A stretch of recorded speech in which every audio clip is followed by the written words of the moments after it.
Zach. Um, just another wonderful Monday.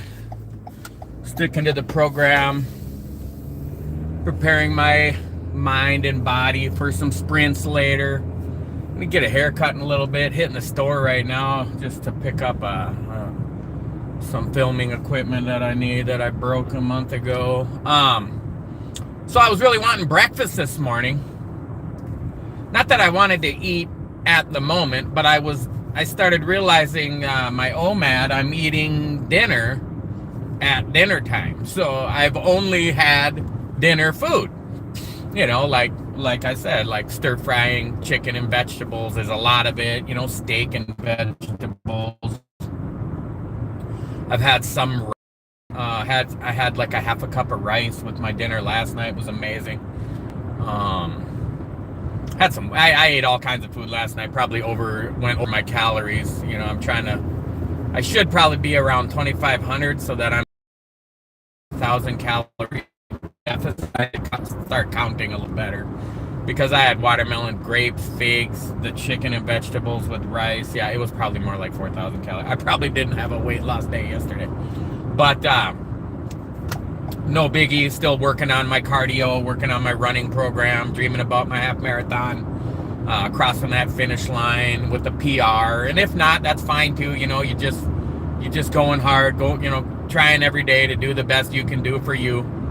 But I was thinking about, man, I missed breakfast. That's too bad I'm eating dinner. And it made me think, well, come on, you could have breakfast for dinner. You know, I started thinking, wow, you know, this could be something I start mixing up. It's a little too late for the next few days because I already bought a bunch of food for the next like 4 or 5 days. But to have like breakfast one day for dinner and then lunch one day for dinner and then dinner one day for dinner, you know, so you can still eat breakfast, lunch, and dinner. It just takes 3 days instead of one day. And I was like, that sounds amazing. I am considering too. I talked about doing the really bacon, steak, salty fat. I got the OMAD down very well now, although I went way past an hour last night because I couldn't sleep. And I'm noticing, I talked about it yesterday on my live stream, that I don't sleep as good on the days that I don't work out. And then I said I was going to drink some sleepy time, and I forgot. And what happened? I couldn't sleep. I didn't feel like, oh, I can't sleep, I feel like shit. It was just, I'm not tired, I'm not wore out. I didn't smoke my body hard enough. And I ended up getting up and having some grapes, like way past my 1 hour, like at midnight or 11. I can't remember what time window. So I got to keep that in mind. Maybe I need to work out more like every day, even if, you know, if it's not a run, it could be a go for a walk or do some calisthenic type stuff, cross train, go on the elliptical or a bike, stationary bike, something. I need to work my body. And I think I overdid the caffeine. Now that I'm sitting here chatting about it, instead of having my 1 or 2 cups at work, I made my French press pot. This happened on my last pour off, didn't it? It did. It happened on my first day last time. So this morning I made my French press, and then I remembered as I was finishing the second cup, or halfway through the second cup, and I dumped it out, and I remembered, oh yeah, I was a little too much caffeine. So that's probably a big part of what kept me up last night too. So between the not working out and the too much caffeine. But anyway, I wanted to get on here and say, hey, you know, if you miss breakfast and you miss lunch, let's just mix it up, you know, and buy some bacon and eggs for dinner one day, and buy your turkey club for lunch or for dinner as a lunch type food, you know. Enjoy the foods you want and boil it down to that 1 hour. So it is the 21st, and I really want to do it, guys. I really want to kick in this discipline. It would be for the month of September, to really try to go super low carb again and just see if I can. Well, I know the results are there. It's can you adhere to that behavior Can you focus enough on your goals and values to do what you know you need to do to drop a significant amount of weight? I'm less in a hurry now than I was before. Like now, I have no problem if it takes another 18 months to get to my goal weight. Like, as long as I get there, you know,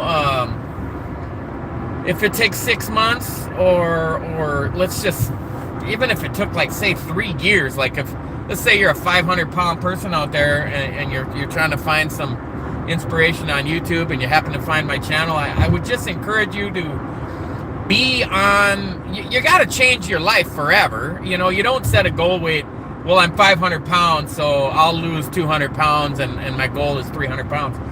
I mean, why would you want a goal weight of morbidly obese and still, you know, so set the goal for what you need, you know, you need to be. Like for me, it's 170, 160, maybe even 150, who knows? Like I said, wherever it lands, where I feel great and you know, I'll go get my checkups and my blood work done, which I haven't done in a while. Maybe I should schedule that soon so I can have some numbers to compare. Although I did my A1C on April 1st there, and I had her down to, what was it? 5.9, 5.8? I don't remember.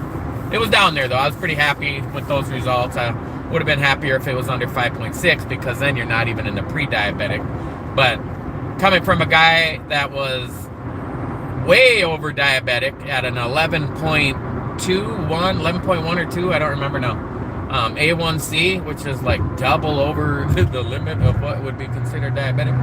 And then to have it down to just barely into the pre-diabetic range, you know, that's progress. And that took a long time, you know, it's been a long time. I mean, it only took, I had it cut in half in the first 90 days and I've maintained it. You know, I've kept my A1C down for the entire, since 2016. So I found out January 23rd.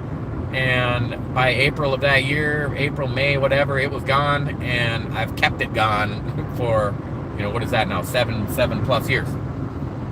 So that, you know, that's what I'm getting at. If you're that 500, 400, 300 pound person out there, set that goal that it's the rest of your life. You're not, if you hit a goal,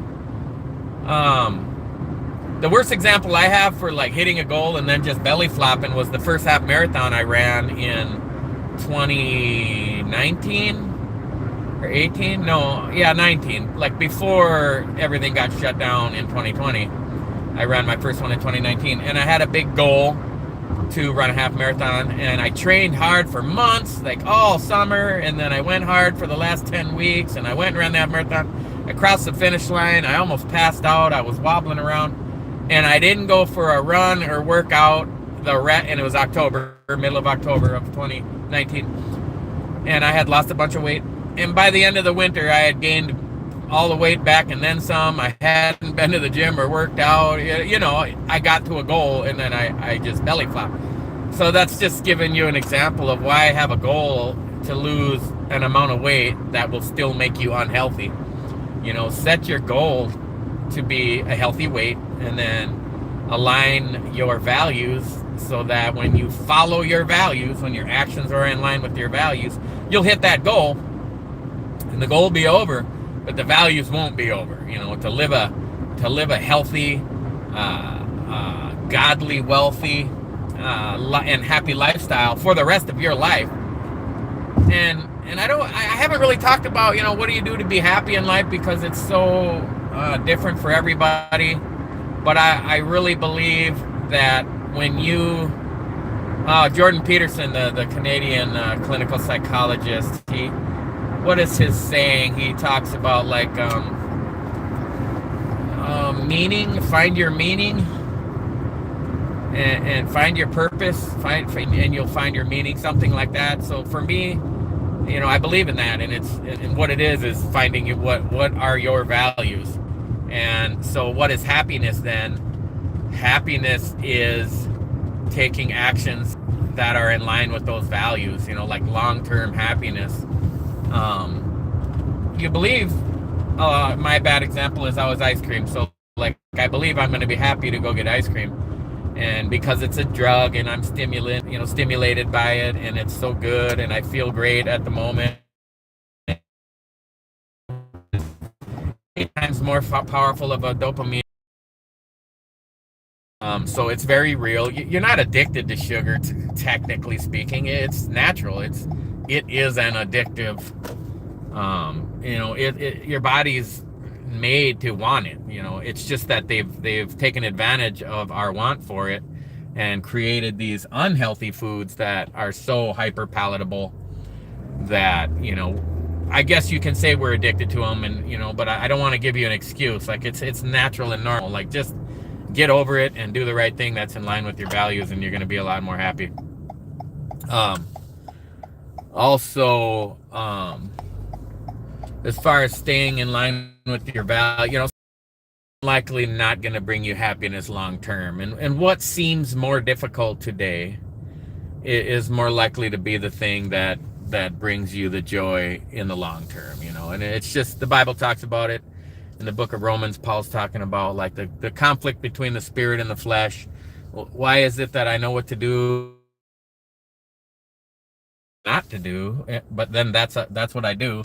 And so even biblically, it's natural and normal and talked about and understood. So focusing on your values, I think, is just it's gonna help you, for one, guide your actions. And like I said, like hanging up my little medium shirt on my cupboards yesterday really helped me stick to the OMAD, even though I woke up, I stayed up too late and cheated past my 1 hour window. It was still healthy food and still grapes and everything. I'm not that disappointed about it. I identified my problem, too much caffeine, not enough burning myself out during the day, and being knocked out tired. When I get a good run in, and especially on my work days, I work 12 hours, I'm walking around all day on my feet, and then I get a good run in after that, and then I go home and eat, and I'm done. Like, I'm just knocked out. One day on my last round of work, one of the days I slept 9 hours, and it was like 8 hours the next day, and just like, yeah. So on these days off, I really have to compensate for that. I think, now that I think about it, I can probably walk more than I'm giving myself credit for on my days off, because on my days on work, I regularly walk over 10,000 steps just at work, and then I don't even count that as having worked out. So I'm gonna wander around the store here, get some stuff so I can record some shorts later. Oh, I have my 1,000 meter sprints, and so I'm gonna make some videos showing that. I might even go live and just like it takes me probably it'll probably take me like a half hour, 45 minutes to complete my workout. It's fine, maybe like maybe like 40 minutes, something like that. I might just go live the whole time and just document just one of my types of workouts where I'm gonna 1,000 meters is 1 kilometer, 0.62 miles. I think it's 0.621, something like that exactly. So I'm gonna be on the treadmill, and I'm just gonna, it's not like a dead sprint like you might be thinking, 50-yard dash in grade school. It's just a lot faster of a pace than my goal pace is for the half marathon. It's more like my 5K pace minus 30 seconds or something like that, So my 5K pace right now is probably like 9 minutes. So maybe I'll run it in like 8:30 pace, 9-minute mile pace. So maybe I'll run the 1 kilometers in like a 8:30 pace, and then probably start off a little slower and then go faster as I go. I got to do 5 of those, and then I think it's a 2-minute rest in between. I'll double check the workout. I have it listed on my phone, so that should be fun, guys. So I'm trying to just increase the content, increase the interaction. Welcome to the new subscribers. I just have a pretty simple ad running right now that's being pretty effective. It's getting me, 10 or 20 new subscribers per day. And I hope you guys can enjoy the channel and go check out the Healthy, Wealthy, Happy series. Follow along in the Self-Mastery series. I think if you watch them all, which would take you a long time, I know that, because it's taken me months to record them all, but I think you'll really see the development of a man that's trying to lose weight. The changes that happened in my mind and my attitude and my outlook throughout these months. It's going to be exciting to see, can I hit that 50-pound weight loss in the first year, so that, because I know the second 50 pounds, it might be more difficult. It might be easier. Who knows where where my ambition level will be, or you know, where my motivation will be. But I feel that motivation and that ambition to stay in line with those values. Like I was even considering, like, I'm working out for Christ, you know, like being fit, being a fit young guy. And I could see the way people treated me, like women, even like a banker, the teller at the bank, the cashier at the grocery store, a stranger walking down the street.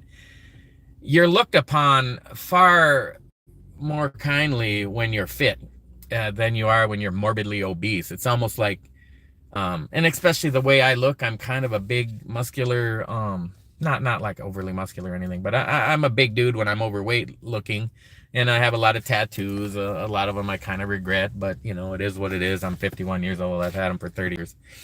And they're there. And so I understand when people are slightly intimidated by my appearance. But when I lose weight and I'm a lot better shape, I notice, you know, men and women and children and everybody are just kinder to you. So I'm expecting the channel to start having far more success the more success I have. And I think it's kind of self-explanatory and kind of not hard to believe that that would be the case. As you know, the guy says he's going to lose 100 pounds and it's been 8 months and he's only 30 pounds down. You know, it's a little discrediting. So I feel that motivation and that level of desire. The whole reason I started the channel, and it'll like, let's just keep yourself accountable, Zach. So this way you can never give up. You're not gonna start a YouTube channel and run it for 6 months and then just quit, are you? It's like, nope. So what do you got to do is like, you got to double down. You got to reinvent yourself. What is it? The New Year's resolution, you know, you got to get up and have a new day's resolution. If you're willing to wait till Monday, if you're watching these videos and you say, I'm gonna try that, I'm gonna start doing what he did in the Healthy, Wealthy, Happy series, or I'm going to start doing OMAD, or I'm going to start doing keto. I'm going to start walking more. I'm going to drink more water. I'm going to, you know, this coming Monday, that's it. I'm going to start, let's say it's Friday, Thursday, whatever. If you're willing to wait 3-4 days on your own health, you're just not going to do it. You're not there. If you're going to start on Monday, then let's say you're going to fast until Monday and then start. Okay. Like then, you know, you're there. Like if you can just pop right now, drop them chips, drink some water, read about some fasting, go on a 72-hour fast. If you have that kind of discipline, then you're ready to kick it. You're ready to make some decisions that are real and that are actually going to happen. So guys, God bless us all. The channel is about being healthy, being wealthy, and being happy. But above all that, it is about being a servant of Jesus Christ and accepting him as our Lord and Savior. The Father, the Son, and the Holy Ghost are all very real and created all of this world and this universe, and our bodies and our health and our wealth and our happiness are definitely going to be tied to the Creator. So guys, jump on board with Jesus because he loves you. I love you, and I'll catch you guys in the next episode.